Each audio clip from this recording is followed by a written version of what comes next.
네, 본격 문화 콘텐츠 토론 프로그램 파격수다 시즌3 오늘도 돌아왔습니다. 네. 왜 두 분이 이렇게 멀리 계시는 거예요? 멀리 보내버렸잖아요. 예, 저희를 이렇게 PD님이 앉으라 그래가지고 아니, 날씨도 추운데 여기도 팽해가지고 예. 너무 추운데요? 나는 가까이 가고 싶은데 네. 이렇게 앉으라고 막 몰아놔. 누가 빠진 거야? 두 분이 예. 사랑에 빠진 거 아니에요? 브로맨스? 그러고 싶지 않아. 일단 저기 오늘은 명민준 아나운서가 그 불가피한 사정이 있어가지고 이제 나오지 못해가지고 오늘 MC는 이제 세영 씨 혼자서. 네, 야, 알겠습니다. 갑자기 떨리지 않으세요? 매우 떨립니다. 네, 단란해 보이고 두 분 좋네요. 예, 고맙습니다. 더 가까이서 대화 나눈 듯이 왔다 갔다 해주시면 좋을 것 같습니다. 네. 네, 그럼 저희가 이거라도 들어서 좀 빈자리를 채워볼까요? 네. 성수TV 구독! 네, 16만을 향해서 가고 있습니다. 16만 고고고! 역시 세영 씨가 최고야. 민준이는 이런 거 한 번도 안 들었어. 맞아. 써 먹어야죠. 예. 네. 그럼 이제 본격적으로 저희 오늘 뭐 무슨 얘기를 할지부터 얘기를 해보도록 할게요. 예. 이제 7일날 공개된 따끈따끈한 MBC 드라마가 있습니다. 예. 신상 드라마 트레이서 얘기를 해보도록 할 텐데요. 예. 이게 한국 드라마 최초로 국세청이라는 소재로 드라마를 만들었다고 해요. 이게 아예 그렇죠. 최초인가요? 제가 알기로는 이제 국세청을 본격적으로 정면으로 다룬 드라마로는 네. 최초가 아닌가 생각이 들고 예전에 그 세금 체납한 사람들 때려잡는 네. 38 기동대라고 네, 있죠. 건이 있었죠. 예. 그러니까 세무 행정에 대해서 다뤄진 경우는 조금씩은 있는데 근데 이렇게 전면적으로 그냥 국세청 안에 비리를 갖다가 파헤치는 네. 그리고 국세청이 우리의 삶을 얼마나 정말 피폐하게 만들 수도 있는지 이런 것들을 갖다 정면에 다룬 드라마는 최초가 아닌가 생각이 들어요. 그러니까 무엇보다도 이제 국세청이 중심인 이유 4대 권력기관이거든요. 네. 그렇죠. 그렇기 때문에 어떻게 보면은 권력을 휘두른다고 그러면 얼마든지 휘두를 수 있고 그 권력은 누구한테 쓰여져야 되느냐? 네. 국민을 위해서 쓰여져야 되는데 그렇지 않았는데도 불구하고 왜 국세청 드라마가 없었을까? 그러니까. 그것도 좀 한 번쯤 생각을 해봐야 될 점이 네. 아닌가. 그래서 이전까지 좀 압력이 있었나 보다. 그런 생각을 좀 하고 왜냐하면 국세청의 가장 강력한 힘, 네. 세금 조사. 세무조사. 예를 들면 드라마 제작사한테 세금 썼냐 이러면 그러지 않았을까? 그럼 이제 압력이 상상이에요, 그냥. 압력이 사라진 건가요, 이제? 사라지진 않았겠죠. 근데 정말 더 성역이 없어지는 거 아닌가. 저는 그래서 일단은 박수를 보냈고 네. 트레이스라고 하는 기획이 처음에 얘기될 때만 해도 이렇게 정말 정말 속속들이 깊게 그러니까요. 그것도 정말 진지하게 이렇게 진행될 거라고는 생각을 못했어요. 좀 위험하니까.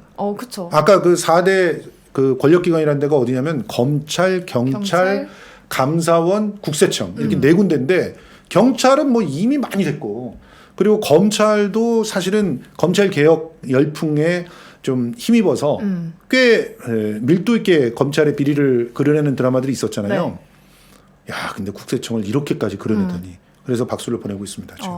두 분이서 이렇게 화면에 나오는 거 보니까 되게 색다르고 좋네요. 다정해 보이고. 예. 그러니까 누군가는 뭐 검찰이나 경찰보다 그 국세청을 더 두려워할 수도 있잖아요. 그렇죠. 그렇죠. 근데 국가기관이 드라마의 소재로 지금까지 나왔던 거는 흔한데 국세청은 일단 처음이니까 예. 이 드라마가 어떤 국세청에 대해서 어떤 내용을 다루고 있는지 간단하게만 알아볼까요? 먼저 김원식 평론가님이 정리해 주시죠. 근데 사실 아까도 좀 말씀하셨지만은 트레이서 하니까 뭔가 이제 뒤쫓는 사람들이잖아요. 그러면 대체적으로 이게 약간 사적 복수 개념이 좀 강하다라고 생각을 했어요.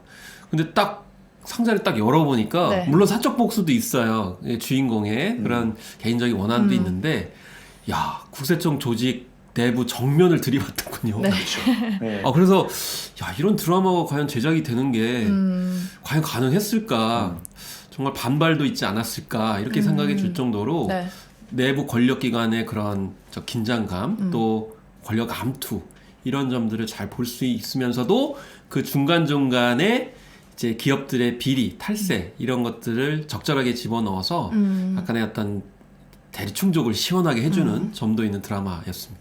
실제로 우리는 대기업의 범죄를 봐주는 대로 검찰을 많이 생각을 하잖아요. 네. 검찰도 물론 많이 봐주지만 검찰에 일단 넘기기 전까지는 전적으로 국세청이 다 감사원하고 국세청인데 감사원은 주로 정부기관들을 그렇죠. 감사하는 데고 일반 민간 기업들은 국세청이 다 담당한다고 보면 네. 되거든요. 그러니까 특정한 기업이 또 어떤 그 개인으로서 뭐 경제 활동을 하는 사람이 뭔가 불법적인 어떤 활동들을 했다. 그러면 그 흔적들은 국세청을 통하지 않고는 그 내막들을 잘 알 수가 없는 거거든요. 근데 거기서 적절하게 감시하면서 고발을 한다거나 하지 않으면 사실은 애초에 검찰은 수사조차 못하는 거예요. 검찰까지 넘어갈 일이 없다. 넘어갈 일이 없죠. 네. 그리고 검찰 단계에서 뭔가 자료가 있어야지 수사를 제대로 할 거 아니에요. 네. 그것도 역시 국세청에서 충실히 그 전에 준비해 놓은 것들이 있으면 너무너무 수월하게 그냥 수사를 해서 진실을 밝혀낼 수 있는 거고 그쵸.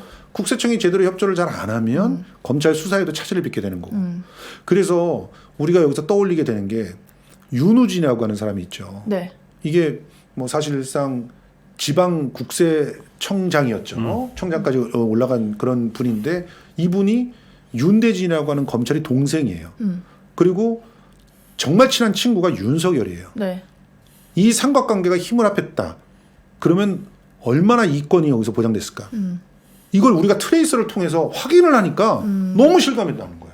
그러니까 이 윤우진 사건이 진짜 어마어마한 사건이었구나 하는 걸 다시금 배우는 거죠. 네. 그러니까 드라마가 현실을 보게 하는 거울이 된다는 것을 이번 이 드라마를 통해서 더 봤다 이런 생각이 듭니다. 네. 그런 현실 반영 더 자세한 이야기는 저희가 네. 2부 들어가서 하도록 하고요. 네. 저는 이 드라마를 보면서 좀 국세청 이런 이야기가 나오면 되게 복잡하고 뭐 얽히고 설키고 이럴 줄 알았는데 사실 제가 보기에는 복잡하거나 어렵진 않고 좀 앞으로 전개될 과정이 한눈에 보였다고 생각을 했거든요. 근데 우리 김원식 평론가님은 그게 오히려 좀 더 어려울 수 있다고 하셨는데 시청자분들이 좀 봤을 때는 좀 복잡한가요?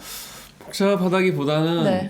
그 속도감이 이제 빠른 거죠. 네. 그리고 원래 이제 기승전결 이렇게 찬찬히 전개되는 게 아니고 심지어는 뭐 승이 앞에 나오기도 확 하고 풀어버리죠, 처음에. 네, 그렇게 플롯 자체가 약간 뒤섞임이 있어요. 그건 이제 약간 장르물이기 때문에 그런 측면들이 있는데 네. 물론 이게 1편, 2편 시즌제로 되기 때문에 특히 이제 어떤 OTT를 겨냥해서 만들어진 거라서 그런 측면들이 있어요. 그렇지만은 이게 붉은 끝동을 보신 분들이 네. 약간 여기로 옮겨 타기에는 약간 그런 좀 한계점들이 있었다. 뭐 그런 말씀이죠. 그걸 감안하고 보셔야 되는데 왜냐하면 제가 이렇게 왜 말씀드리냐면 처음에 1회를 보는데 저는 아무 생각을 안 하고 봤거든요. 네.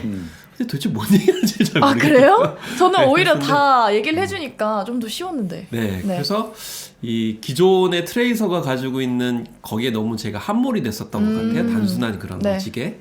그런 걸 감안하고 보시면 굉장히 재밌다고 생각이 들어요. 실제로 이 얘기는 되게 복잡한 얘기예요. 어떤 얘기 자체는. 네. 그러니까 개인이 복수를 하는 얘기. 그 다음에 그 국세청 안에 있는 조직에 속해 있는 사람들이 나름대로 자기가 생각하는 이상적인 국세청이 되게끔 하기 위해서 실천하는 얘기. 네. 그리고 전체적으로는 이제 국세청이라는 그 권력을 두고 벌어지는 암투 이게 막 뒤섞여 있거든요. 네. 그러니까 꼼꼼하게 우리가 짚어가면서 이 얘기를 쫓아가야 되는데 근데 작가가 대단하다.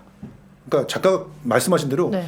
굉장히 굵직굵직한 선들을 잘 정리해놨어요. 1편은 조금 힘들긴 한데 1편만 딱 넘어가기만 하면 잘 정리해놓은 가닥을 쫓아가기만 하면 비교적 친절하게 이 이야기의 핵심을 좀 접근해 들어갈 수 있다는 측면에서 저는 일단 작가를 좀 칭찬해주고 싶어요. 특히 세금 문제 간단치 않거든요. 네.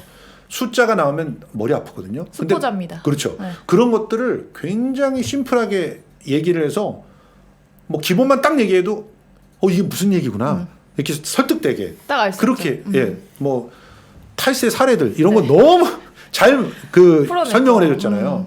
그리고 그 탈세된 금액을 어떤 식으로 숨겨서 어떻게 정말 속이는지 네. 이런 것도 아주 통쾌하게 보여주잖아요. 그런 면들이 쾌감이 있게끔 잘 배려가 된 대중적인 드라마라고 생각합니다. 그렇죠.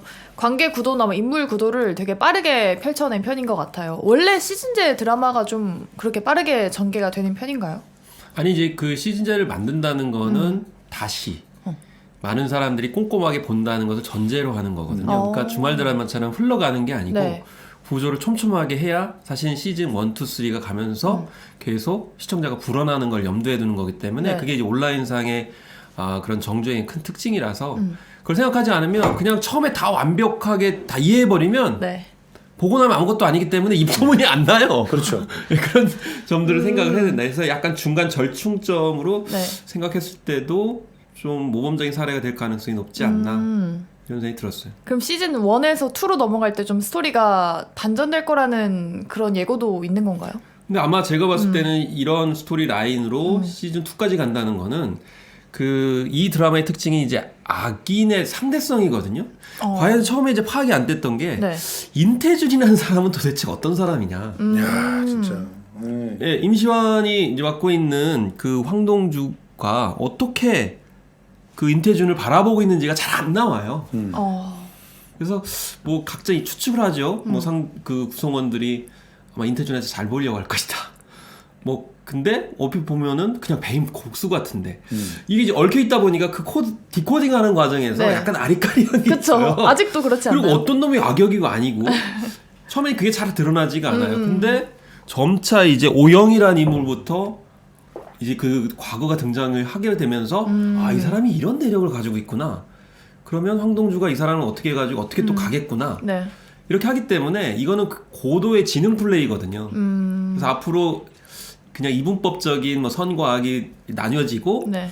이제 그 악인을 터치하기 위해서 기계적으로 로드밥을 가는 게 아니고 아마 계속 치고받고 할 가능성이 높아요. 예. 그렇기 때문에 더 흥미를 진진하게 만들겠고 그래서 2부에서도 시즌 2에서도 그런 구도가 계속 반전에 반전을 하지 않을까 그런 생각이 들었던 거죠. 저는 그쵸. 솔직히 이 드라마가 이 글로벌 네트워크에 좀 올라갔더라면 굉장히 좋은 반응들을 얻었을 거라고 생각이 들어요. 지금 뭐 넷플릭스 웨이브에서 이런, 되는데 네. 넷플릭스라든가 디즈니라든가 이런 데 올라갔더라면 왜냐하면 이 작법이 이 한국에서 독특하게 발전시킨 그런 작법이라고 볼 수 있어요. 실제로 중심에 서 있는 주인공이 자기의 목적을 다해서 뭔가 치고 들어가잖아요. 네. 그러면 주변의 사람들의 개별적인 또 그 스토리들이 나와요. 서브 플롯들이 계속 나와요. 그러면서 진짜 거대한 플롯이 작동이 돼요. 그러니까 개인의 플롯들이 움직여 나와서 발전하는 대로 전체의 플롯이 영향을 받아서 굴러가게 되는 네. 그런 정교한 구조를 갖고 있어서 이런 것들 지금 솔직히 그 할리우드나 미국의 그 미드에서 원래 예전에 많이 썼던 그 방법들인데 요즘에는 사실은 그 결구력들이 굉장히 많이 떨어져서 네. 그들이 이런 드라마를 굉장히 그 좋아하거든요. 요즘에 K-드라마 인기가 많죠. 그게 바로 이런 점 때문인데 서브 플롯이 한두 개가 아니에요.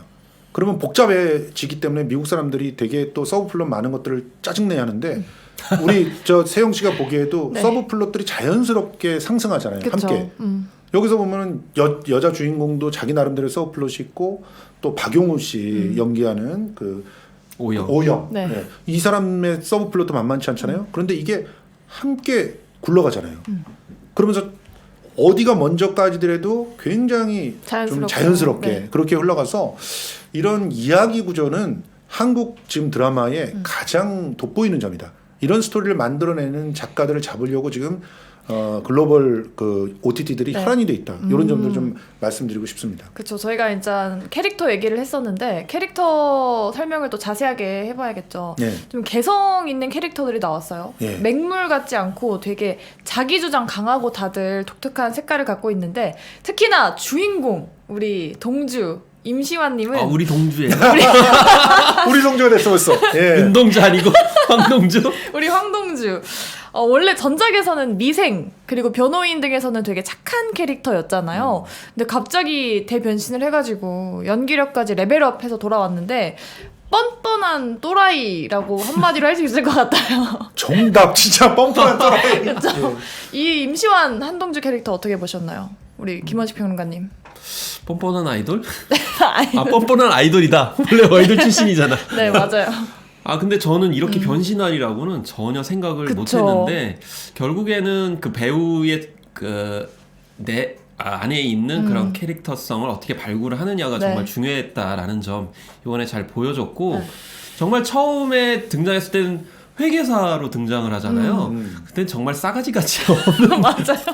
그런 상황이었는데 네. 이제 아버지의 일을 겪게 되면서 나름대로 상처를 갖게 됐고 미안함과 죄책감이 있게 되면서 결국 5급 이제 국세청 사무관으로 네. 다시 들어오게 되면서 거기서 일종의 복수를 하는 스타일인데 정말 인상적이었던 게 뭐냐면은 국세청 안에 있는 뭐 서혜영을 비롯해서 오영도 있지만은 일종의 뻔뻔하다기보다는 오만하게 처음엔 접근하잖아요. 그쵸. 상대방을 굉장히 무참하게 자존심도 무너뜨리고 근데 그렇게 하는 이유가 있었지 않습니까? 아버지의 아니 복수. 국세청 공무원으로서 좀 네. 자부심 좀 가지세요. 일 좀 합시다. 네. 라고 하면서 오히려 불어넣잖아요. 얼굴은 굉장히 뻔뻔하고 자만감에 네. 쪄들어 있는데도 불구하고 색다른 형식의 공동체성인 것 같아요. 약간 개인주의적 공동체성에 좀 더 나아가가지고 독특한 그런 캐릭터성을 보여주지 않나 이런 네. 생각이 들어요. 왜냐하면 서영도 그렇고 오영도 그렇고 약간 국세청 공무원으로서 자부심을 갖고 세정을 실현하기 노력을 하는데 좌절을 너무 많이 해.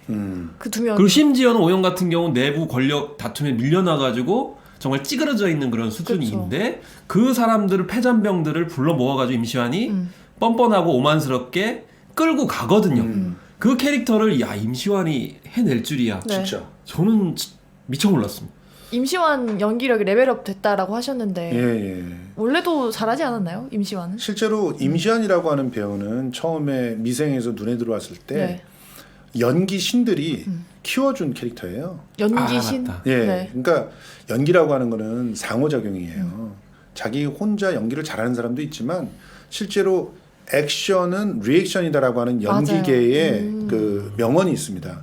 그러니까 내가 액션을 뭔가를 하려면 거기에 동기가 보여야 되는데 그거는 누군가가 자기한테 그러한 반응들을 줬기 때문에 내가 거기에 동력을 받아가지고 어떤 작업 반작용이 나오는 거거든요. 그래서 액션은 리액션인 거죠, 실제로. 근데 이제 이 임시완이라고 하는 친구가 아이돌로서 많은 무대도 경험해보고 많은 그 팬들과의 교감도 해봤기 때문에 리액션이 좋은 거예요. 그러니까 옆에 연기신들이 계속 그를 몰아붙이니까 거기에서 이제 추동이 되는 그런 자기 에너지들을 보여줬던 게 미생과 변호인이었던 네. 거예요. 근데 거기서는 이제 기본적으로 갖고 있는 외모에서부터 오는 처연함, 그리고 그 처연함과 반대되는 어떻게 보면 그 극작 상황 네. 이런 것들이 일종의 그 감독으로 하여금 요걸 여기다 활용하고 저기다 활용하면 좋겠구나라고 해가지고 그 캐릭터를 만들어낸 건데 지금은 그 처연함이란 이미지를 깨부시고 있거든요. 완전히. 네. 그는 내부에 어떤 괴물 한 마리를 키워놨다는 거기 때문에 이거는 정말 배우가 됐다라고 말할 수 있는 것이고 이 군대에 돌아와서 처음 했던 작품에서도 약간 조짐이 보이긴 했었어요. 그게 어떤 거기서 거였죠? 육상 선수로 나와가지고 네. 로맨스를 벌이는 그런 장면이었는데 굉장히 독특한 어떤 그 윤리 의식을 갖고 있는 그런 배역을 나름대로 아주 멀끔하게 소화를 해냈거든요. 야 뭔가 준비를 하고 있다라는 생각이 들었는데 이제 이걸 보면서 정말 달라졌다. 차원이 달라진 배우가 됐구나. 네. 이제는 진짜 배우다. 오. 이렇게 칭찬을 하고 싶고 그런 면들이 이 트레이서에 전반적으로 활력을 줍니다. 그래서 주변에 연기신들이 같이 나와요 지금도. 근데 단지 리액션만 하는 게 아니라 네. 액션을 하는 거예요. 그래서 그들을 추동해내는 거죠. 솔직히 선배로서는 고화성이 훨씬 선배 아닙니까? 그런가요? 근데 고화성이 밀릴 네. 정도니까 오. 네, 그런 그 느낌들을 주는 것이 굉장히 좋은 시너지를 주고 있다 이렇게 생각합니다. 그렇죠. 고화성 말씀하셨는데 정말 리액션을 잘해주는 배우잖아요. 예. 스크린과 브라운관을 아주 넘나드는 그런 배우인데 이 연기하는 캐릭터 서혜성 맞죠? 서혜영? 서혜영. 남다른 직관. 전 사실 아까 뭐 리액션도 말씀하셨지만은 네. 서혜영한테는 황동주가 필요했다. 오. 전 그런 생각이 들더라고요. 네. 왜냐하면 이 황동주 캐릭터, 그러니까 임시완은 얼굴은 겁상해요. 근데 아주 단단해요. 그 하는 캐릭터가. 짓은 아주 그쵸. 예. 그래서 서혜영 같은 경우는 외모도 그렇고 네. 하는 짓도 마음에는 좀 좋은 일을 해야 되겠다는 생각을 하지만 너무 흔들려. 네. 그리고 너무 많이 상처를 받았어. 그렇기 때문에 이 황동주 같이 단단한 그러면서도 새로운 형태의 좀 히어로가 필요하지 않나. 왜냐하면 트레이스 같은 이런 장르물에서는 뭔가 이 완벽한 영웅이 필요하거든요. 근데 그 영웅이라는 게 우리가 물리적인 어떤 힘을 발휘하는 영웅이 아니고 지략을 쓰는 역량이 있는 그런 영웅 캐릭터가 나와야 되는데 딱 그 캐릭터죠. 특히 사내 정치를 파고 들어가지고 팀장이 그 수많은 사람들을 해치고 가면서 문제를 해결한다. 이런 거는 참 그 서양한테는 이런 캐릭터가 필요하지 않나라는 생각이 좀 딱 들었어요. 그런데 뭐 서양을 통해 가지고는 오히려 이제 임시완이 어떤 인간적인 면모나 이런 실제 삶에 대해서는 네. 또 많이 영향을 받기 때문에 그런 상호 보완의 둘의 캐릭터가 잘 갖춰졌지 않았나 그런 그래서 생각이 아마 저 여성 캐릭터를 주요하게 보시는 분들은 좀 마음에 안 드는 부분도 있을 것 같아요. 왜냐하면 늘 보완해주는 캐릭터냐 네. 뭐 이런 얘기를 할 수가 있는데 근데 또 연모라든가 옷소매 붉은 꽃동이라든가 이런 데서 또 탁월한 여성 캐릭터들이 그려졌기 때문에 또 다른 어떤 기대를 할 수도 있거든요. 그런 측면에서는 또 나쁘지 않은 선택이었다고 보고 실제로 지금 트레이서에 대한 평가를 보면은 캐릭터 잔치상이라고 얘기가 되는데 맞아요. 아 연기들을 정말 잘하는 뭐 우리 그 손현주 씨 같은 경우는 네. 명불허전이잖아요. 이번에는 진짜 또 인생 캐릭터 하나를 만났어요. 저 그냥 날아다닙니다. 그리고 그 외에도 예전에 이제 스쳐 지나가는 조연이나 단역을 했던 분들이 하나하나 이렇게 살아나더라고요. 네. 그런 모습들은 트레이서가 대본이 굉장히 탄탄하다는 거고 그리고 확실한 목적 의식이 있다는 거거든요. 그래서 앞으로가 더 기대되는 지금 4회까지 저희가 보고서 말씀드리는데 네. 정말 추천해드리고 싶은 그런 드라마가 아닌가 생각이 들어요. 그래서 지금 그 악의 마음을 가진 읽는 자들이라고 하는 SBS 드라마하고 MBC의 이 트레이서하고 오랜만에 지상파에서 아주 볼만한 드라마 두 개가 지금 진행되고 있어서 여러분들께 좀 소개를 또 해드리고 싶습니다. 악마는 김남길 주연의 금토 예. 드라마죠. 그렇죠. 예. 거기도 김남길 씨가 기가 막힌 아, 연기를 기가 또, 막혀. 예. 전혀 반전의 연기를 하고 있어서 우리가 다음번에 또 그걸 한번 해볼까요? 아, 다음 주에요. 그 언제 시작했나요? 지난주에 시작했죠. 그렇죠. 그- 예. 그쵸. 임시완 고화성에 더해서 박용우와 손현주의 남남 케미까지 돋보이는 드라마인 것 같습니다. 박용우 씨가 막 과한 연기를 한다는 평가가 있었는데 이번엔 그게 딱이에요. 과한 연기요? 예, 좀 약간 설정이 좀 과한 연기를 하는 거 아니냐라는 네. 그런 비판들이 좀 있었거든요. 근데 이 드라마에서 이 드라마에서는 완전 딱이에요. 그쵸. 그게 너무 잘 어울려. 그래서 자기가 놓을 물을 만났다. 네. 박용우의 진가가 보인다 이렇게 보면. 사실 박영우 씨가 좀 아까운 게 뭐냐면은 네. 얼굴이 약간 기름진 얼굴기가 있거든요. 네. 좀 그런 아 불쌍해 그런, 보이지 않는. 그런 분들은 코믹하거나 뭐 네. 이렇게 날아가는 연기를 하면 안 돼. 어. 근데 여기서는 날아가는 연기를 안 하더라고. 네. 딱 더구나 맞는 그동안에 좀 캐릭터잖아요. 상처도 있고 그러다 보니까 그런 면에서 잘 또 어. 골랐다는 생각이 들더라고. 네, 저희가 또 기름진 얼굴 하면은 어떤가요? 좋나요? 얼굴이 기름지면? 얼굴이 기름지려면 어떻게 해야 되겠어요? 막 좋은 걸 먹어야겠죠. 영양 예. 성분이 듬뿍 들어있는 거. 아, 저희 예. 앞에 뭐가 있나요? 아, 이렇게 들어가는 거군요. 저희는 기름기가 좀 필요해요. 너무 없기 때문에. 주로 다민 이렇게 씨. 약간 네. 피부가 오돌도돌하면 기름진 얼굴이던데 어쨌든 레드양. 이거 뭐예요? 저 이게 처음 레드양입니다. 엄청 와, 커요. 엄청 커요. 그러니까 망감류 중에서는 제일 큰 그 종류에 속하는 게 오. 레드양입니다. 저 와. 그 망감류라고 보통 얘기하는 게 네. 늦게 따는 귤 밀감류거든요. 와, 여기에는 엄청 뭐 좋다. 이 전에 소개해드린 바 있는 뭐 한라봉이라든가 또 천혜향 뭐 이런 것들이 다 들어가는데 이 레드향은 제가 보기엔 망감류의 왕이다, 왕이네. 킹이다. 그렇게 황제네. 생각이 황제. 되는데. 와, 이렇게 큰 건 처음 보는데요, 정말? 근데 진짜. 레드향 중에서도요 껍질이 두꺼워서 잘 안 까지는 레드향이 맞아요. 있는데 맞아. 이거 되게 얇다. 오. 왜 그럴까요? 비율을 액비. 좋은 걸 줘서. 네. 와. 그리고 이거 보시면 네. 까질 때 소리 이야, 부드럽게 그냥. 과즙이 아주. 과즙이 아주 가득하다는 거를 갖다가 온몸으로 얘기하고 있죠. 네. 아니 이거 ASMR. 그건 여기다 대고 해야지 그러면. 왜 자기 귀에다 대고. 아니 나부터 들어야죠. 내가 너무 좋아가지고 듣는데 그럼 여기 끼고. 여러분 이거 있죠. 지금 방송되는 상황에서 네. 내일 그러니까 오늘인가요? 네, 오늘입니다. 네. 일요일까지 받는다 그래서 일요일까지. 아니 토요일날 주까지 주는 거 예. 토요일날 마감을 한다고 했으니까 예. 와 이거를 좀. 오늘 주문하셔야 돼. 오늘. 아니 이걸 오늘까지. 클로즈업 할 수 없나 이거를? 와, 진짜. 와 이. 드셔보세요. 야 이거는 진짜, 진짜 황제다. 엄청 황제. 크다. 와우. 이거 하나로 배부르겠는데요? 배부른 게 와. 배 부르다 이런 걸 잊을 거야. 맛을 보시면. 이건 배부름의 문제가 아니고 진짜 너무 달지. 네. 너무 달고, 이 새콤한 게 어떻게 이렇게 조화가 잘 돼 있는데요? 기가 막힙니다. 13브릭스. 너무 맛있다. 당도가 13브릭스라는 거.